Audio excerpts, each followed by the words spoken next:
Mga Bisaya, kung todo ang suporta kang pambansang kamao Manny Pacquiao sa iyang sangka batok ni Yordenis Ugas kagahapon. Ang report ni Femari Dumabo.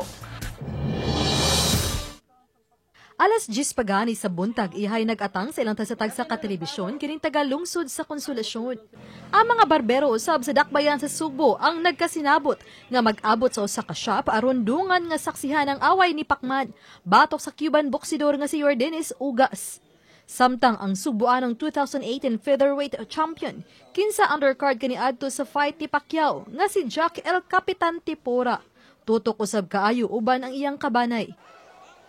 Sa iyang obserbasyon, nakadistansya ra si Pacquiao kang Ugas nga posibleng nakatampo sa iyang kapildihan. Apan alang kaniya, idolo gihapon niya si Pacman. Proud gyapon kong Pacquiao, siya may akong idol jud. O wala na makatupong sa iyahang naabot sa boxing 8 times world champion. Sa Tagbilaran City sa Bohol, todo suporta usab ang mga bulanon sa away ni Pacman. Ingon man sa ilang kababayan nga si Mark Magsayo sa iyang away batok sa Mexican nga si Julio Siha.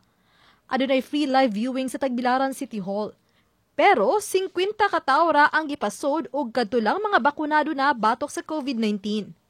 Proud kaayo ang kababayan ni Magsayo nga nipatumba siyang kontra sa 10th round. Number 1, Magsayo.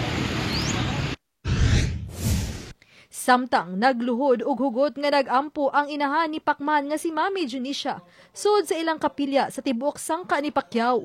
Ning pagkapildi sa pambansang kamao, angay na kunong muritero na ang anak sa pamuksing.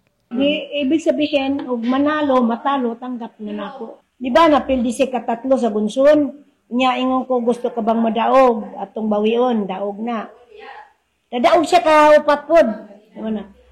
O, di, lipay na ko kay nadaog na siya, undang na. Stop ka na. Uba ni Cleofer Lumayag og Rod Prado. Ako si Femari Dumabok. Balitang Bisdak!